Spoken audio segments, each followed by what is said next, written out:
Dog লাভার অর্ণব চ্যানেলে সবাইকে স্বাগত। আজকের আমি শেখাবো যে কি করে কুকুরের সেলাইন করতে হয়। তো প্রত্যেকের বাড়িতেই কম বেশি কুকুর আছে, তো প্রত্যেকেই যদি একটু সেলাইন শিখে রাখেন তো প্রত্যেকেরই সুবিধা হবে। তো ভিডিওটা আজকের একটু বড় হবে, যারা দেখতে ইন্টারেস্টেড তারা অবশ্যই দেখবেন, যারা দেখতে ইন্টারেস্টেড নয় স্কিপ করে যাবেন।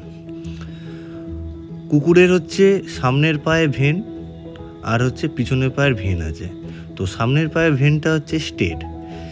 সামনের পায়ের ভেনেতে সেলাইন করাটা সবথেকে ইজি। সামনের পায়ের ভেন যদি না বুঝতে পারেন, একটু জল দিয়ে ঘষবেন, দেখবেন ভেনটা এরকম ঠেলে উঠবে। তো সামনের পায়েতে ভেনটা সোজা থাকে বলে খুব ইজি হয়, কিন্তু পিছনের পায়ে সেলাইন করাটা একটু টাফ আছে। তার কারণ হচ্ছে পিছনের পায়ের যে ভেনটা আছে, পিছনের পায়ের ভেনটা হচ্ছে একটু বেঁকা। আর পিছনের পায়ের ভেন যদি না বুঝতে পারেন, ওরকম হাঁটুটাকে ধরে একটুখানি দু একবার আপ ডাউন করবেন, দেখবেন ভেনটা এরকম ঠেলে উঠবে। আর পিছনের পায়ের ভেন এরকম বেঁকা থাকে, তো পিছনের পায়ের ভেনে ট্রাই না করাটাই বেস্ট যারা নতুন নতুন করবেন।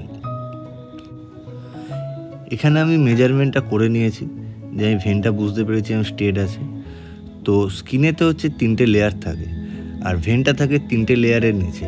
তো হালকা করে স্কিনে ঢুকিয়ে সোজা পুশ করলেই আপনি দেখতে পাবেন। আর প্রপার যদি ভেনে যায় তাহলে দেখবেন বাটারফ্লাইতে এরকম ব্লাড আসবে। যদি ব্লাড না আসে তাহলে ভাববেন যে আপনার প্রপার ভেনেতে যায়নি। তারপরে আপনার কাজ থাকবে এই যে টপটা আছে, এটাকে ওর হাতের সাথে চেপে রাখা। কারণ এই টপটা যদি কোনো কারণে সরে যায় বা নাড়াচাড়া খায়, তাহলে কিন্তু ওর ভেনটা ওখান থেকে সরে যাবে। আর প্রত্যেকে যারা সেলাইন করবেন তারা চেষ্টা করবেন সেলাইন এরকম স্লো দেওয়ার।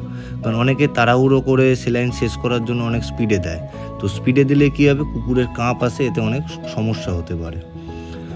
আর সেলাইন যদি প্রপার ওয়েতে আপনার যায়, তাহলে দেখবেন কুকুর কখনোর জন্য ছটপট করবে না, চুপচাপ এরকম ঘুমোবে।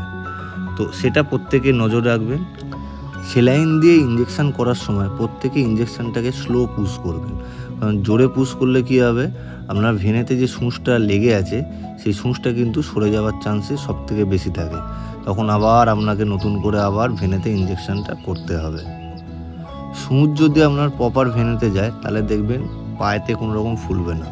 যদি প্রপার ভেনেতে না গিয়ে যদি কোনো কারণে স্কিনেতে টাচ হয়ে থাকে, তাহলে ওই জায়গাটা কিন্তু ফুলে যাবে। তখন আপনারা সঙ্গে সঙ্গে সূঁচটাকে খুলে ফেলবেন, নয়তো কিন্তু সমস্যা হয়ে যাবে। সূঁচটা খোলার সময় বাটারফ্লাইটাকে হালকা করে চেপে ধরে বাটারফ্লাইটাকে খুলে নেবেন, নিয়ে ওইখানটা জল বা সেলাইন জল দেবেন। দিলে কী হবে, ব্লাড বেরোনোটা বন্ধ হয়ে যাবে। আর একটুখানি এরকম আঙুল দিয়ে চেপে ধরবেন যে জায়গাটায় সূঁচটা ছিল, দিলে আর ব্লাড বেরোবে না। সেলাইন হয়ে যাওয়ার পরে কুকুরকে কখনও আপনারা ছেড়ে দেবেন না। কিছুক্ষণের জন্য, অন্তত 10-15 মিনিটের জন্য এক জায়গায় চুপচাপ বসিয়ে রাখবেন, নয়তো মাথা ঘুরে যাবে। যদি ভিডিওটা ভালো লাগে অবশ্যই শেয়ার করবেন। Thank you so much.